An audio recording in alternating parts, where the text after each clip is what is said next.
Hi, I'm Lee. Welcome to the channel. I hope you're having a lovely day.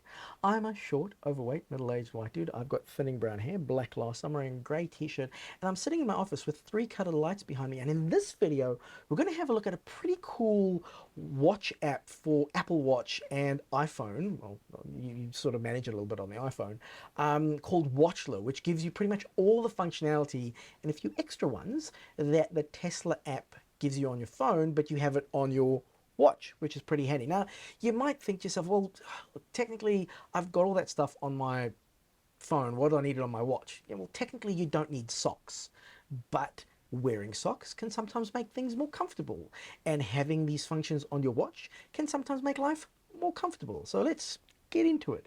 First of all, let's have a look at the iPhone bit of this watch. So the app is called Watchla, as I said, and it costs, I think it was $5.99 on the US App Store, and it's about $10 on the Australian App Store.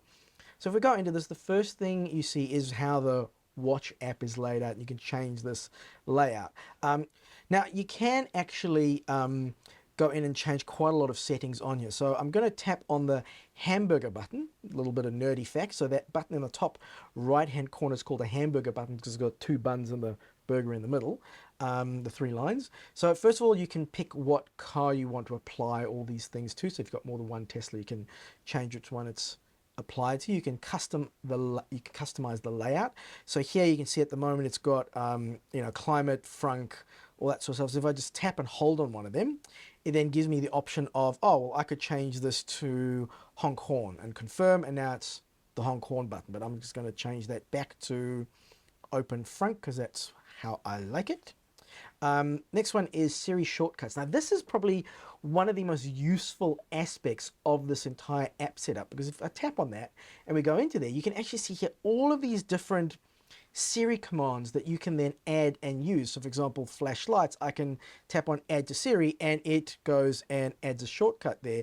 And then all you have to say is, hey, so-and-so to your Apple Watch, and it'll activate the thing. So for example, where I find this exceptionally useful is when I am coming from shopping. So I might have, a child in one arm, shopping bags in the other arm. I can't really get to my phone to open up the trunk. So I can just lift my watch, go, hey, so-and-so, open the trunk, and the trunk magically opens. So that's a really, really useful feature of this whole SIri stuff. And you can do, the front, the climate, the all of it. So it's I cannot stress how much, like, the SIri shortcuts is almost reason enough, I think, to get this app.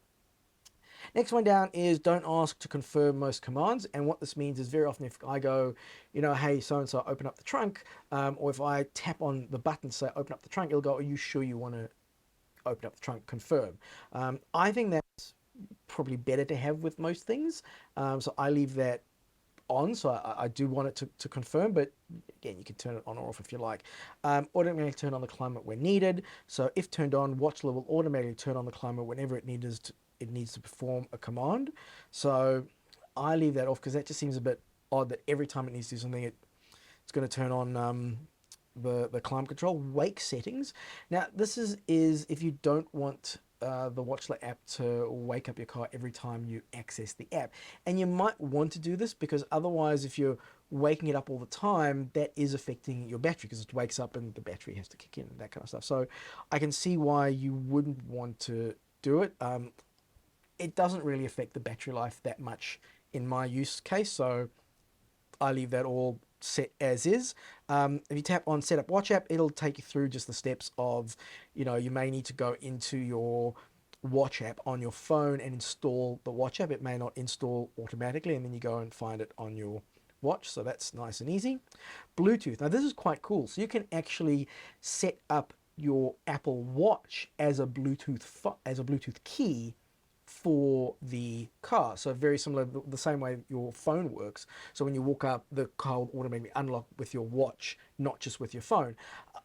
I haven't turned it on because I don't really see the point, because when do you ever leave your house without your phone, but you do with your watch? Like, maybe it's a generational thing, but I've always got my phone on me, so I never, I don't see the point of that. I suppose it might be helpful to set it up just in case your phone battery dies, but then you've got the card. I keep the the Tesla key in my wallet anyway, just in case of that sort of situation.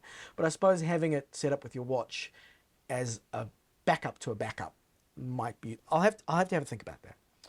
Then you got support, all that sort of stuff. The final thing here is sign out. Now, you do need to sign into your Tesla account in order to give the app access to all of the stuff. And I think a lot of people would rather not put in their username and password for their Tesla account in a third-party app.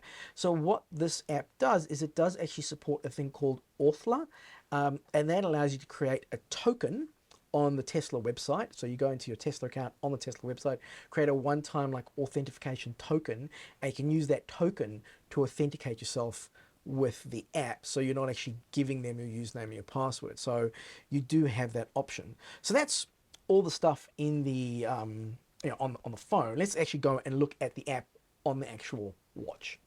So you can see here on my watch face that I've actually got the Watchla app set as one of the complications on my watch face.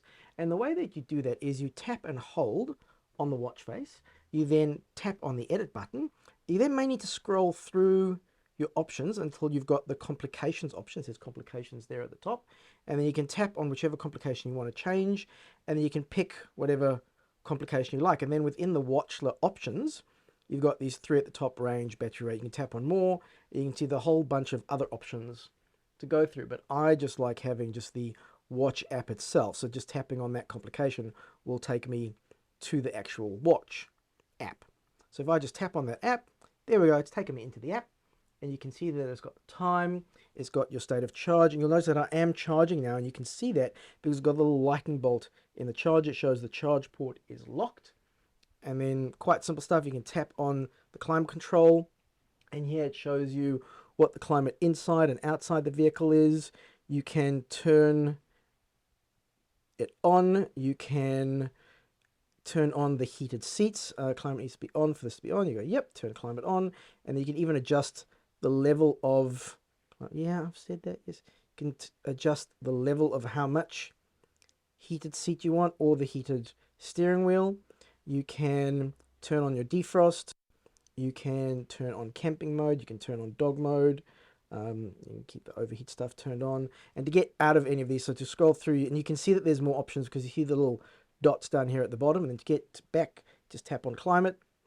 And that's turn climate control on. I'm actually just going to turn that off.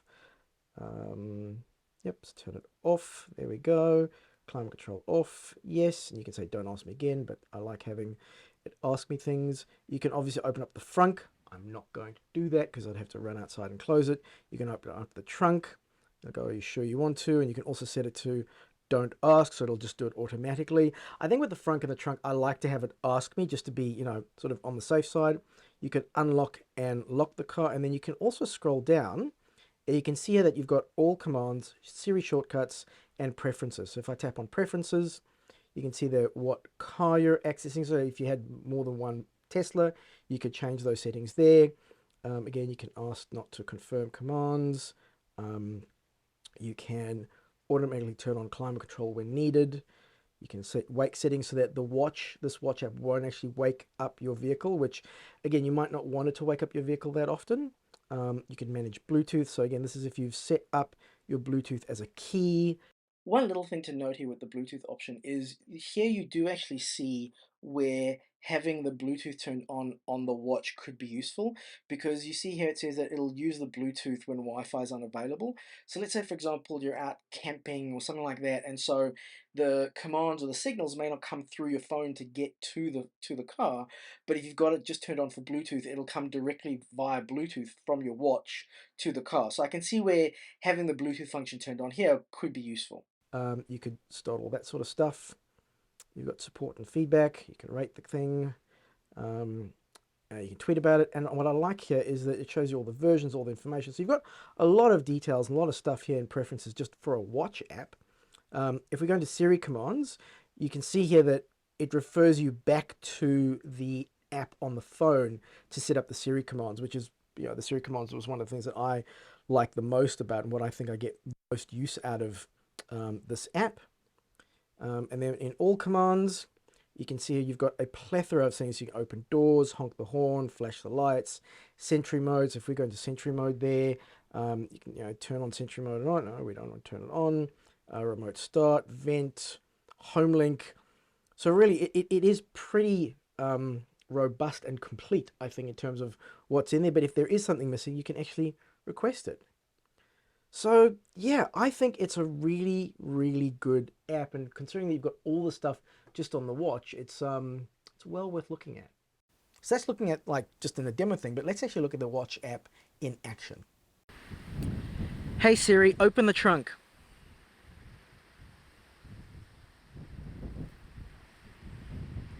Okay, done. The trunk is now open.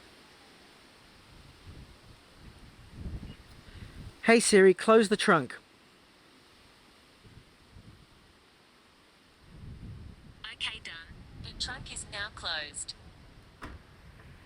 That was a look at the Watchla app for your Tesla. I hope that's been useful. I hope it's been helpful. As I said, I don't use it that often, but when I do use it, particularly for the Hey Dingus, open the trunk, I do find that particularly useful. If you have enjoyed this video, if you found it helpful in any way, please like and subscribe. If you've already subscribed, thank you so much for your support. You can still like the video. I'll just point that out to you. And yeah, again, thanks a lot for your support, and we'll catch you on the next one. Safe and happy driving.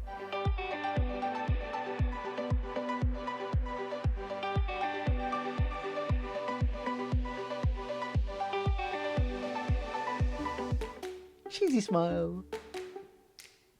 Okay, and take 3 with the microphone plugged in this time. Oy vey.